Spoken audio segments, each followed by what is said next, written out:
Primeiro princípio é: vocês são abençoados, abençoadores. Vamos dizer juntos? Vocês são abençoados, abençoadores. Uau!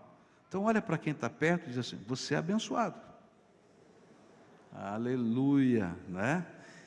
Sabe, uma das coisas que a gente vai aprender na palavra de Deus é que quando a gente é abençoado por Deus, não importa o que queiram, o que façam, não tem mandinga, não tem urucubaca, não tem sei lá o que, tá? Porque a bênção de Deus está sobre a gente. É interessante como o Velho Testamento coloca isso de uma forma litúrgica, né? Ele diz que quando alguém fosse sair de casa, o pai deveria olhar para o seu filho ou para alguém que representa esse líder da casa e dizer: abençoado você vai ser quando sair por essa porta, abençoado você vai ser quando entrar por essa porta, abençoado vai ser quando você se deitar nessa cama, abençoado vai ser você quando sair, se levantar dessa cama, abençoado você vai ser quando andar pelo caminho, abençoado vai ser quando você voltar pelo caminho. E quando a gente vai lendo esses trechos todos da palavra de Deus, Jesus resgata dizendo: olha, quando é que você se torna um abençoado e um abençoador? E aí ele começa a descrever esses valores que norteiam esse princípio. E vamos encontrar isso nas bem-aventuranças.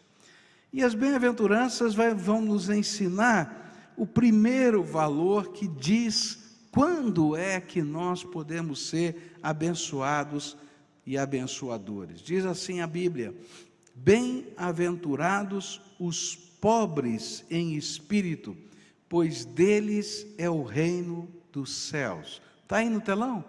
Tá? Você consegue ler comigo? Bem-aventurados os pobres em espírito, pois deles é o reino dos céus. Abençoados, abençoadores. Esse é o primeiro valor a ser buscado em nossas vidas. Sem esse valor não há bênção. Por isso Jesus começou com ele. Bem-aventurados os pobres em espírito. Não é possível ser abençoado e abençoar em nome e no poder do Senhor, se nós não aprendemos a lição básica do caminhar com Deus, que é submeter-se a Ele como Deus, como Senhor das nossas vidas. Quer ser abençoado? E quer ser abençoador por onde você vai?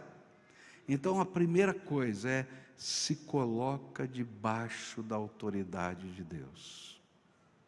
O que a Bíblia ensina para a gente é que não adianta eu crer que Deus existe. A Bíblia diz assim: até o diabo crê. E diz mais: e treme. Não adianta. Não adianta eu ter uma reverência sobre Jesus. Não, eu creio, Jesus, eu tenho um temor, uma reverência. É preciso que Jesus seja o Senhor da minha vida. Que a gente deixe de ser o dono, para ser aquele que se coloca debaixo. A Bíblia diz: sujeitai-vos debaixo da potente mão de Deus, e Ele a seu tempo vos exaltará. O pobre de espírito é aquele que quebrou o seu orgulho.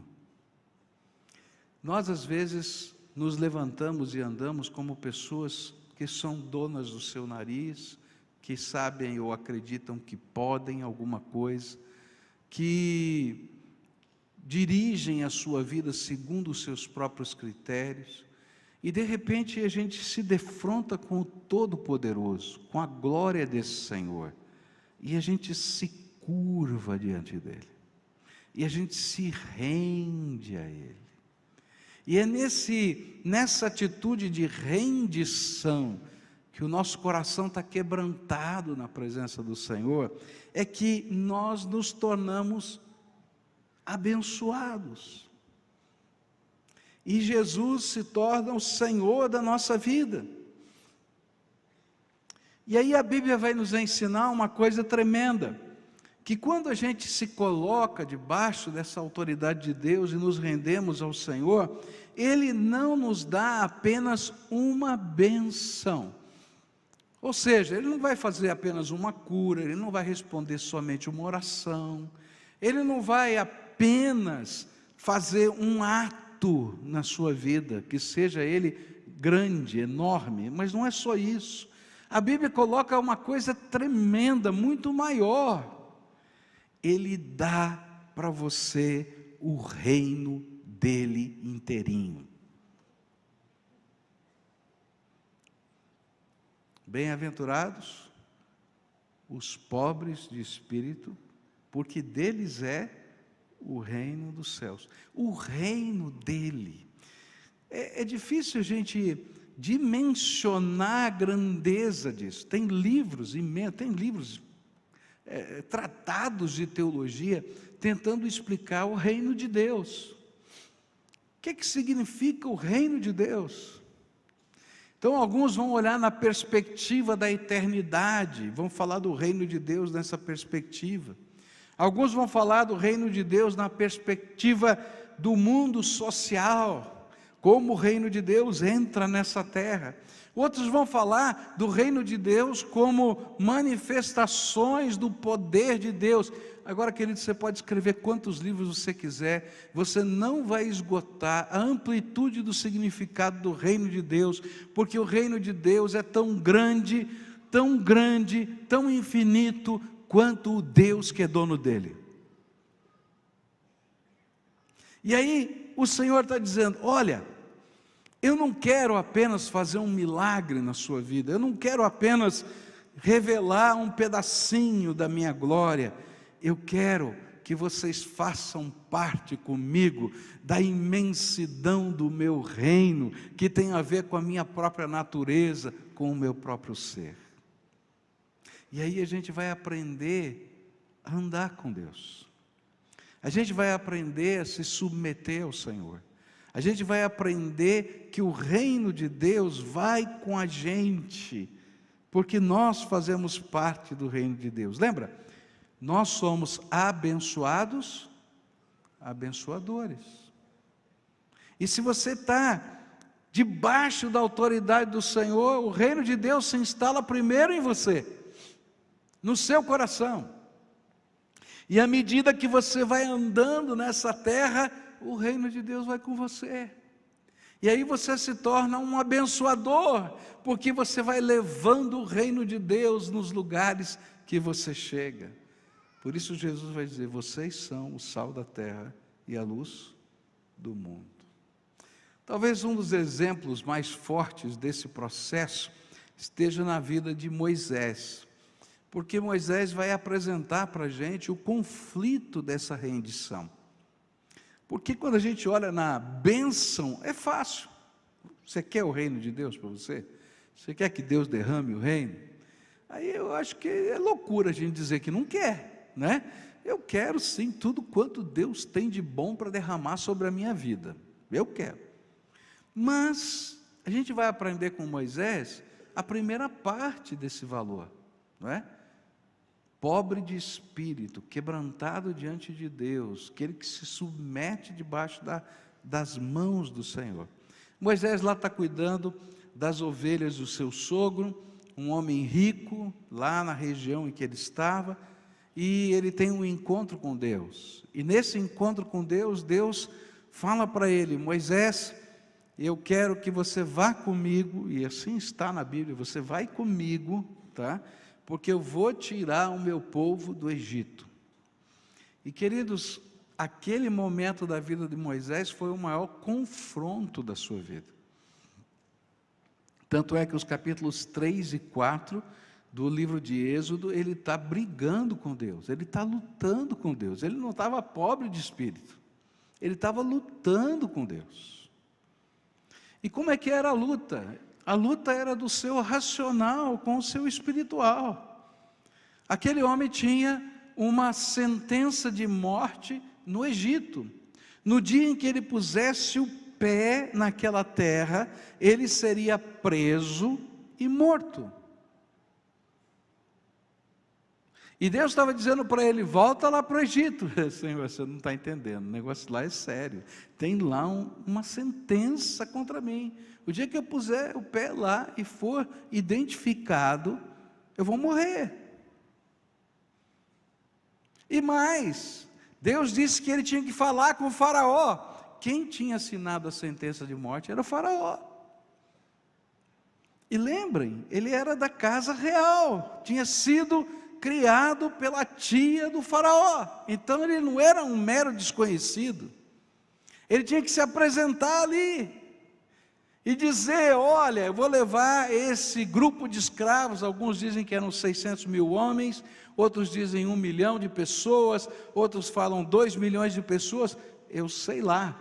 Mas eles eram os escravos que empurravam a economia, e ele tinha que chegar lá com a seguinte mensagem: olha, deixa o povo de Deus ir para o deserto, nós vamos caminhar 3 dias, vamos ficar 3 dias lá adorando e vamos voltar 3 dias. Ele ia dizer assim: e o país para, porque aqueles eram, os escravos eram as máquinas vivas daquele tempo. Você já pensou no prejuízo que você vai dar para o país? 9 dias sem trabalhar, sem ninguém produzir nada.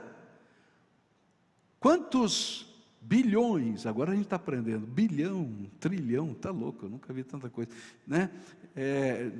Sei lá, do dinheiro do Egito. Vamos falar a verdade. Racionalmente, Moisés tinha todos os argumentos e ele vai tentar usá-los para dizer: Senhor, acho que a sua ideia não é boa. Mas o princípio, o valor, o princípio abençoado, abençoador, tem um valor. O valor é que eu preciso ser pobre de espírito, saber que eu não sei, saber que eu não sou o dono da razão, saber que Deus conhece todas as coisas, e por isso eu vou me colocar debaixo da potente mão de Deus. E aí eu me rendo. E aí Deus entrega para mim o seu reino.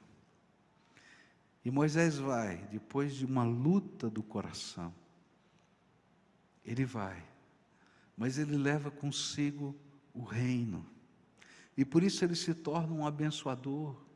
Porque quando ele chega naquele lugar, ele começa a pregar a palavra, e aquele povo começa a crer na possibilidade de uma liberdade, e os milagres de Deus vão junto com ele, porque o reino de Deus se revela na sua onipotência, na onipotência de Deus aqui na terra.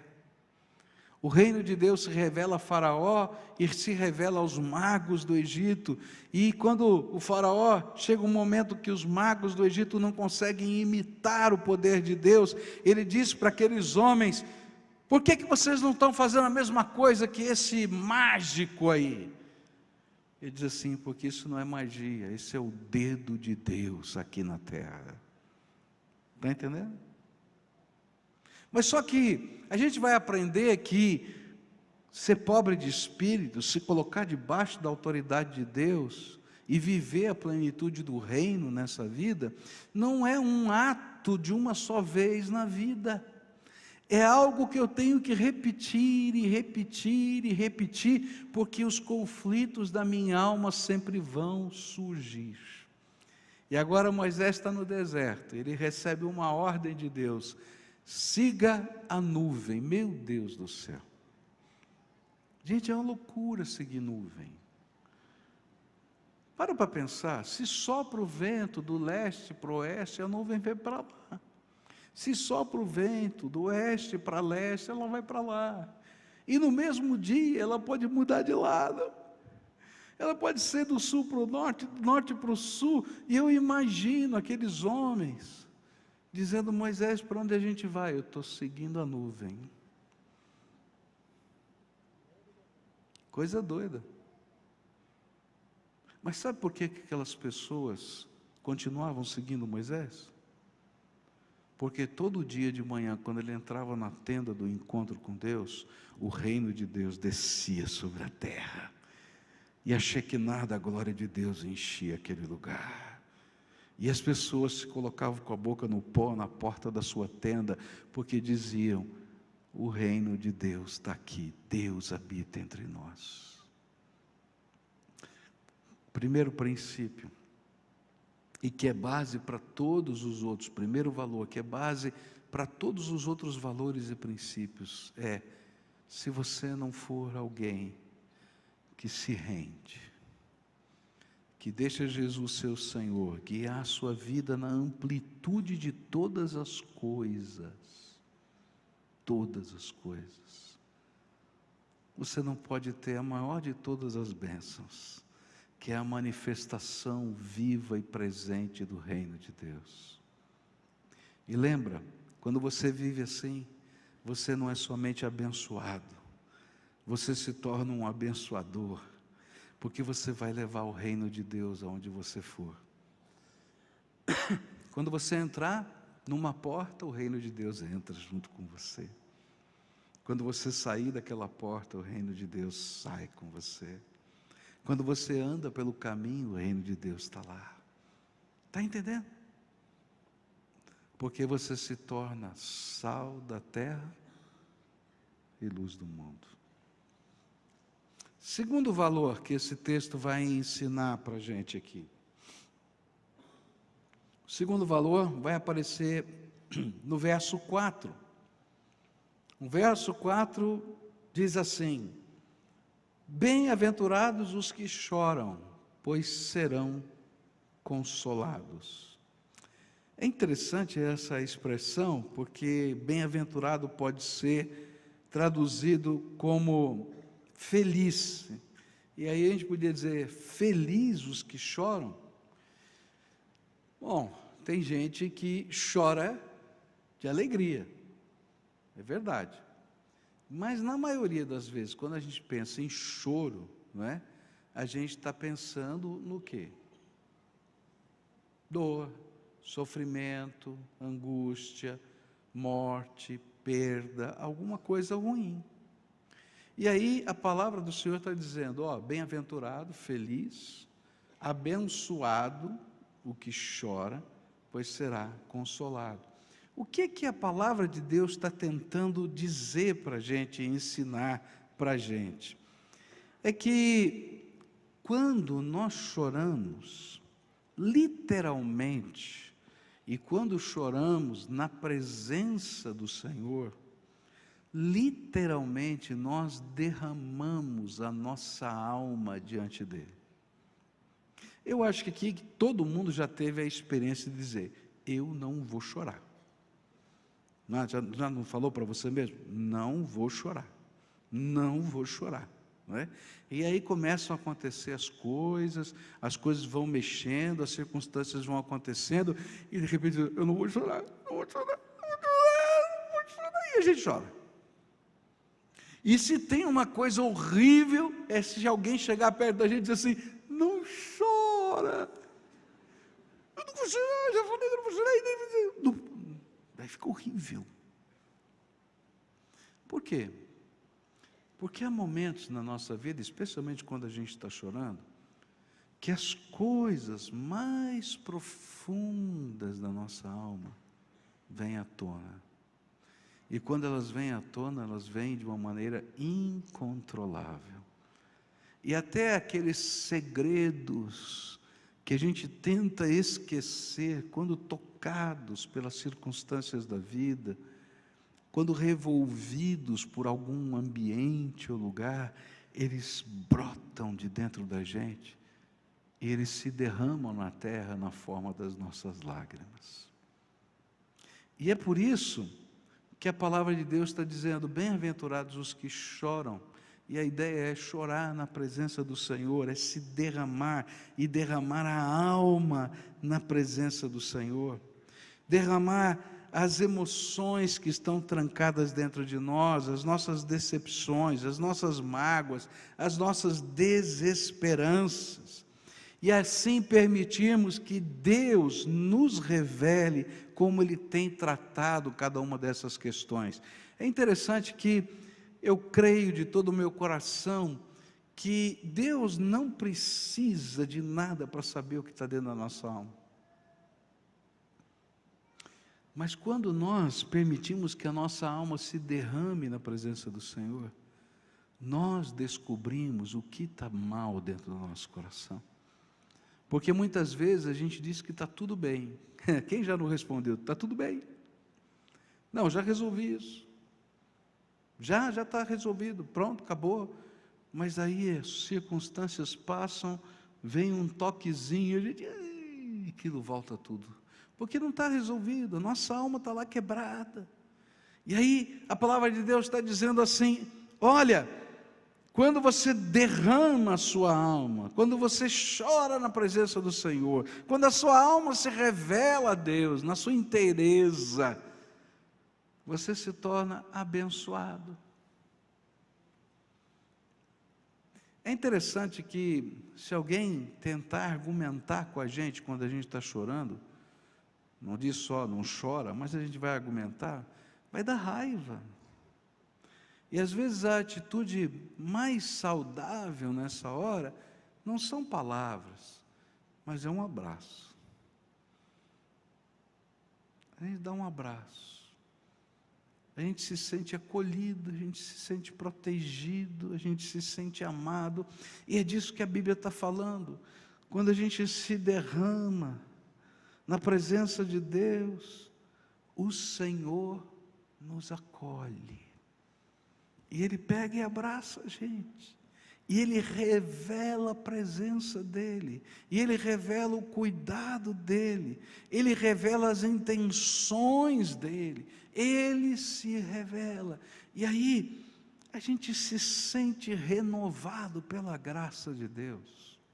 É disso que a palavra de Deus está dizendo, você é um abençoado.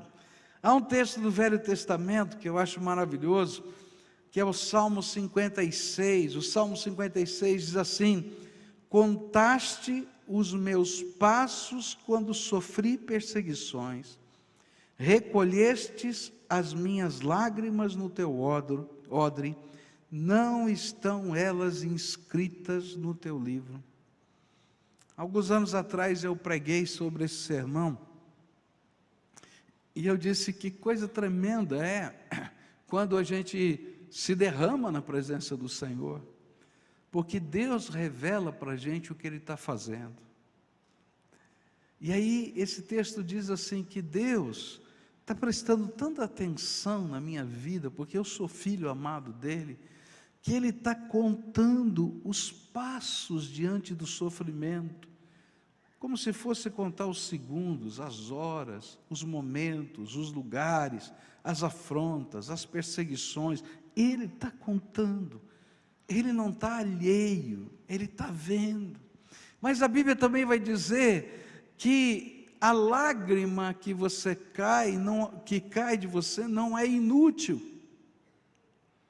E aí eu preguei naquele sermão ilustrando que eu cria que nessa hora os anjos do Senhor vinham do céu e recolhiam as nossas lágrimas no odre de Deus e as levavam, assim como as nossas orações chegam de uma maneira metafórica no céu, como um incenso carregado pelos anjos em salvas de prata.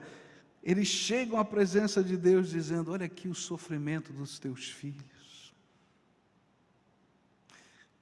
E mais, a palavra do Senhor diz que no livro dos registros eternos, cada uma dessas lágrimas são anotadas. Eu preguei um sermão sobre isso anos atrás, e uma jovem assistindo, ouvindo, ela tinha o dom de pintar, pintou um quadro muito bonito, grande, sobre anjos que desciam para recolher as lágrimas, baseado nesse salmo. Queridos, Deus se importa, e Ele está presente. E sabe, isso não fica escondido no céu e na eternidade, mas a promessa do Senhor Jesus é que quando nós nos derramamos na presença do Senhor e a nossa alma está diante dEle, Ele, não são os anjos, Ele nos consola. O abraço dEle vem sobre a minha vida. As intervenções dEle vêm sobre o meu coração. As misericórdias do Senhor vêm. E no tempo devido, no momento certo, essa graça vai se revelar. Outro trecho interessante da Bíblia, no Velho Testamento, que me ajuda a entender essa promessa, esse valor que tem que ser praticado, é 2 Reis, capítulo 20, onde a palavra do Senhor diz assim: volte e diga a Ezequias, líder do meu povo, assim diz o Senhor, Deus de Davi, seu predecessor, ouvi a sua oração, vi as suas lágrimas, e eu o curarei. Daqui a 3 dias você subirá ao templo do Senhor, acrescentarei 15 anos à sua vida, e livrarei você e esta cidade das mãos do rei da Assíria. Defenderei esta cidade por causa de mim mesmo e do meu servo Davi. Essa é uma história muito interessante, porque Ezequias era um rei bom, um rei que havia feito coisas boas, um rei que havia feito uma reforma religiosa no país, o templo havia sido fechado, os livros da lei haviam se perdido, a palavra de Deus diz que houve um afastamento do Senhor de toda a nação, e esse rei, ele começa o seu reinado dependendo de Deus, orando a Deus, e ele volta ao Senhor, redescobre a palavra, abre o templo, mas agora ele está vivendo uma luta muito grande, tem um inimigo muito forte, o maior poder bélico daquele tempo, chamado Assíria, cujo rei vinha conquistando cidade fortificada atrás de cidade fortificada naquela região, e estava chegando perto de Jerusalém. E para piorar, o rei ficou doente. E o rei fica doente, recebeu uma visita pastoral. Eu não sei se eu queria receber uma visita pastoral que ele recebeu. O profeta Isaías chegou lá e disse assim: rei Ezequias, coloca a tua casa em ordem, porque você vai morrer. Quer receber uma visita dessa? Não foi muito boa, né? E aí, o rei, diz a Bíblia, olha para a parede e chora. O olhar para a parede, para mim, significa que ele não queria que ninguém mais participasse do derramar da sua alma. Sai todo mundo daqui. Quero ficar sozinho. E quando ele derrama a sua alma, quando ele está chorando, algo tremendo acontece. A Bíblia não diz o que ele falou, não diz o que ele pensou, não diz o que aconteceu, mas foi algo tão tremendo, que Isaías está saindo do palácio, diz a Bíblia, ele está na escadaria, e o Espírito de Deus diz assim: volta lá, e fala para o meu servo, eu vi as tuas lágrimas. Você é um abençoado, quando você aprende a derramar a sua alma na presença do Senhor. Você é um abençoado, até quando chega a hora de morrer. Eu me lembro de uma ocasião que fui fazer uma visita no hospital para uma jovem que estava em estado terminal. E aquela jovem é uma pessoa muito inteligente, muito capaz, ela sabia que estava em estado terminal. E ela disse assim: eu quero ficar sozinha com o pastor, queria fazer algumas perguntas para ele. E mandou todo mundo sair do quarto. E ela disse: pastor, eu sei que Jesus é o meu Salvador. Eu sei que eu estou morrendo. E eu sei que eu vou para o céu. Eu não tenho dúvida disso. Mas eu tenho uma preocupação. Será que o senhor pode me ajudar? Eu falei, vamos ver. Ela disse, morrer dói. Uau, me desconcertou. E eu pensei assim, o que eu vou responder para essa moça? Eu disse, querida, não sei se morrer dói ou não dói, depende. Eu acho que cada um é cada um, os processos são diferentes. Mas uma coisa eu sei, que quando você fechar os seus olhos aqui, Jesus vai se colocar em pé no trono da sua glória. E Ele mesmo vai te receber nas suas mansões celestiais. Até nas horas mais extremas da vida, quando a nossa alma se derrama na presença do Senhor, nós somos consolados. O abraço do Senhor, a presença do Senhor, a glória do Senhor vão se revelar para nós. Mas lembra, você é um abençoado, abençoador. E aí a gente vai aprender uma coisa tremenda, é que nós não derramamos apenas a nossa alma somente diante do Senhor, nós não apenas derramamos diante do Senhor as nossas dores, mas quando a gente aprende esse princípio, esse valor, a gente vai aprender a derramar a nossa alma diante do Senhor, quando nós olhamos para os nossos queridos, quando nós vemos o pecado acontecendo nessa terra, quando nós vemos as dores deste mundo, e nós nos tornamos aqueles que levam para Deus um clamor de misericórdia e graça. Olha só o que a Bíblia diz em Ezequiel, capítulo 22, versículo 30. Procurei entre eles um homem que erguesse o muro, e se pusesse na brecha diante de mim, em favor desta terra, para que eu não destruísse, mas não encontrei nenhum.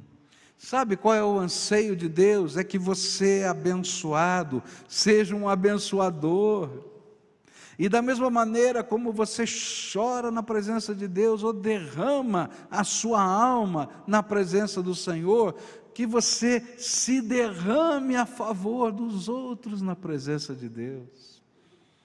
E queridos, quando a gente começa a fazer isso, coisas tremendas do Senhor vão acontecer. Você lembra daqueles 4 amigos que desceram paralítico pelo telhado da casa? Eram homens que estavam derramando a sua alma. Não eram as lágrimas, mas eram as cordas, eram os braços. Era um agir para que a alma daquele homem que não conseguia nem se derramar diante do Senhor, pudesse ser derramada diante dele. Sabe, Deus nos deu uma missão, nós somos os intercessores das pessoas que conhecemos, das pessoas que amamos, das pessoas que às vezes estão sofrendo e não sabem nem como buscar o Senhor. E Deus diz assim, você é um abençoado, mas você precisa ser um abençoador. Eu tenho aprendido na minha vida, que tem muita gente que não gostaria que eu pregasse um sermão para eles. Tem muita gente que não quer nem que eu faça um estudo bíblico com eles. Mas eu tenho encontrado muito pouca gente que não queira que eu ore por eles. Não é verdade isso? E sabe, quando a gente começa a orar, e o reino de Deus se manifesta, e o abraço do Senhor vem,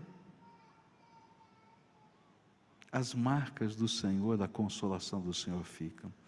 Ontem eu fui participar, sexta-feira, eu fui participar de um culto fúnebre, e estava falando com um familiar, e esse familiar estava me dizendo que lá no hospital houve uma uma manifestação tão preciosa de Deus ali naquele lugar, que quando a enfermeira entrou, sentiu o ambiente diferente. E quando terminou aquilo, ela perguntou: vocês são evangélicos e tal? E começou a conversar, e ele pregou o evangelho, e ela disse: o senhor pode orar por mim? Ele falou: posso. Colocou a mão sobre a cabeça daquela pessoa e começou a orar. E quando ele terminou, a pessoa estava vermelha e disse assim: eu senti como que um fogo que descia de cima até embaixo na minha vida. Abençoados, abençoadores. Porque onde você vai, o reino de Deus vai com você. E as experiências que você tem com o Todo-Poderoso, até a sua consolação, vão com você. E você passa a ser instrumento da graça poderosa de Deus. Eu não sei o que vai no seu coração. Primeiro valor. Não importa o que esteja acontecendo, se coloque debaixo da autoridade do Senhor. Entrega total. Sem senões. Total. Do teu jeito, da tua maneira, Senhor. E Ele vai dar o reino dEle para você. Se as coisas estão pesadas dentro da tua alma, derrama a tua alma, sem esconderijo nenhum, na presença do Todo-Poderoso. Que Ele vai consolar você, vai abraçar você. E a graça da presença dEle vai se revelar na tua vida. Se você já está virado para a parede chorando, Ele está vendo as tuas lágrimas. Os anjos estão recolhendo no seu odre, estão anotando no livro dos registros, e Deus está prestando atenção em cada passo, em cada momento da tua história. Nesse momento eu queria orar junto com você, e logo depois a gente vai celebrar a ceia do Senhor. A ceia do Senhor é um memorial que nos ajuda a compreender tudo isso que a gente está falando aqui. Porque o Deus Todo-Poderoso, que nos ama, e que quer nos dar o seu reino, Ele mesmo tomou o nosso lugar na cruz do Calvário, para que aquilo que impedia que a gente pudesse receber o seu reino, que são os nossos pecados, pudesse ser afastado pelo sangue de Jesus que foi vertido na cruz. Ele mesmo, que sofreu a solidão porque os seus discípulos dormiram, e muitos deles o abandonaram, ficando apenas as mulheres de João à beira da cruz. E até o Senhor Jesus sentiu que naquela hora que Ele se fez pecado por nós, Deus virou as suas costas para Ele. Esse Senhor que ressuscitou ao terceiro dia, Ele é o nosso Consolador.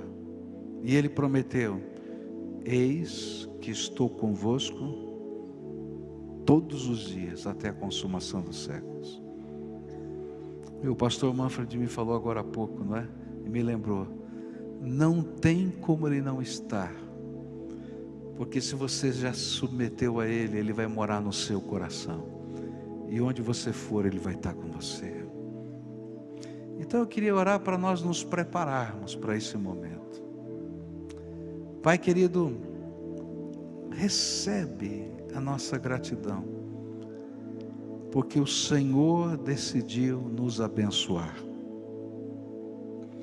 Nós pecadores, nós pessoas falhas, cheias de defeito, nós que escondemos de nós mesmos a nossa própria alma, O Senhor decidiu nos abençoar. E o Senhor está nos ensinando que se nós nos colocarmos debaixo da potente mão do Senhor, o Senhor nos dá o teu reino, na amplitude desse significado. A eternidade aqui na terra, os poderes de Satanás que são derrotados pela presença do teu reino.